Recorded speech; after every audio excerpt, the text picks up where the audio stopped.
ఈరోజు సింప్లీ సూపర్బ్‌గా 3 ఇంగ్రీడియెంట్స్‌తో అటుకులు, పల్లీలు, బెల్లంతో లడ్డూని ప్రిపేర్ చేసుకుందామండి. ముందుగా ఒక కడాయి స్టవ్ పై పెట్టుకొని దాంట్లో ఒక కప్పు పల్లీలు వేసుకొని వేపుకోవాలి. ఇవి బాగా వేగాలి. ఇలా వేగితే సరిపోతుందండి. వీటిని ఒక ప్లేట్‌లో తీసేసుకుందాం. ఇప్పుడు తర్వాత ఒక కప్పు అటుకులు తీసుకోవాలండి. ఆ అటుకులను కూడా మంచి క్రిస్పీగా అయ్యే విధంగా వేంపుకోవాలి.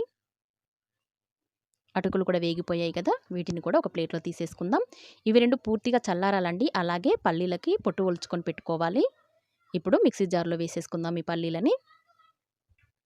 బరక బరకగా మిక్సీ పట్టుకోవాలండి. అక్కడక్కడ పప్పుల్లాగా ఉండాలి. మధ్య మధ్యలో ఆపుతూ పడితే ఇలా పొడి పొడిలాగా వస్తుంది బరక బరకలాగా. లేదంటే మెత్తగా అయిపోతుంది.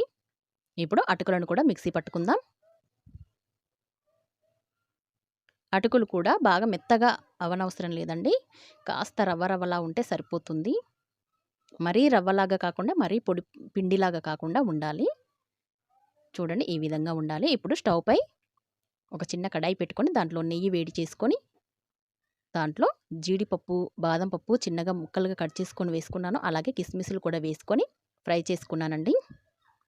ఇలా ఫ్రై అయితే సరిపోతుంది. ఇప్పుడు ఇవి తీసి పక్కన పెట్టేసుకుందాం. ఇప్పుడు స్టవ్ పై కడాయి పెట్టుకొని దాంట్లో ఒక కప్పు బెల్లము, అలాగే ఒక కప్పు వాటర్ వేసుకొని ఇదంతా బెల్లం అంతా బాగా కరిగించుకోవాలి. బెల్లం కరిగిన తర్వాత వడకట్టుకుందామండి. దీంట్లో ఏమన్నా ఇసుక లాంటిది ఉంటే పోతుంది కదా! అందుకోసం వడకట్టుకోవాలి. ఇప్పుడు ఈ బెల్లం వాటర్‌ని కాస్త మరిగించుకుందాం. ఇలా మరుగుతున్నప్పుడు దీంట్లో మనం ముందుగా మిక్సీ పట్టి పెట్టుకున్న పల్లీ పౌడర్‌ని వేసేసుకుందామండి. ఇదంతా కలుపుతూ ఉండాలి. ఈ బెల్లం వాటర్‌లో పూర్తిగా ఇలా కలిసేటట్టుగా కలుపుకోవాలండి. ఇలా కాస్త దగ్గర పడగానే ఇప్పుడు దీంట్లో అటుకుల పౌడర్ కూడా వేసేసుకుందాం. ఇదంతా బాగా కలిపేసుకుందామండి.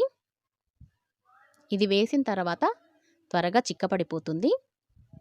మనం కలుపుతూ ఉండగానే చూడండి చిక్కగా అయిపోయింది. అలాగే చూడండి దగ్గర పడిపోయింది. కలుపుతూ ఉండాలి. ఇప్పుడు ముందుగా వేంపి పెట్టుకున్న డ్రై ఫ్రూట్స్‌ని దీంట్లో వేసేసుకుందాం. ఇదంతా బాగా కలుపుకోవాలి. కాస్త నెయ్యి వేసుకుందామండి దీంట్లో. చాలా టేస్టీగా ఉంటుందండి. హెల్తీ కూడా ఈ స్వీటు. స్వీట్ తినాలనిపిస్తే చాలండి. ఒక కప్పు అటుకులు, అలాగే ఒక కప్పు పల్లీలతో చక్కగా లడ్డూలు చేసుకొని తినేయొచ్చు. ఒక కప్పు బెల్లం. 3 ఇంగ్రీడియెంట్స్‌తో సూపర్ స్వీట్ రెడీ అయిపోతుంది. అలాగే యాలకుల పొడి కూడా వేసుకున్నానండి. మరి కాస్త నెయ్యి వేసుకుందాం. మన స్వీట్ రెసిపీ రెడీ అయిపోయిందండి. స్టవ్ ఆఫ్ చేసుకుంటున్నాను. ఇది వేడిగా ఉన్నప్పుడే ఇలా చిన్న గరిటె తీసుకొని లడ్డూలు చుట్టుకుంటున్నాను. వేడిగా ఉంటుంది కాబట్టి. లేకపోతే మీరు చేయితోనైనా చేసుకోవచ్చండి. ఇలా గరిటెతో అయితే ఇలా వేసుకున్నాను నేను. చక్కటి లడ్డూలు రెడీ అయిపోయాయండి. చూడండి ఎంత బాగా కనిపిస్తున్నాయో, తింటుంటే అంతే టేస్టీగా కూడా ఉంటాయండి. మీరు ఒక్కసారి ట్రై చేయండి. ఎలా వచ్చాయో నాకు కామెంట్ సెక్షన్‌లో పెట్టండి. అలాగే లైక్ చేయండి, షేర్ చేయండి, సబ్స్క్రైబ్ కూడా చేసుకోండి.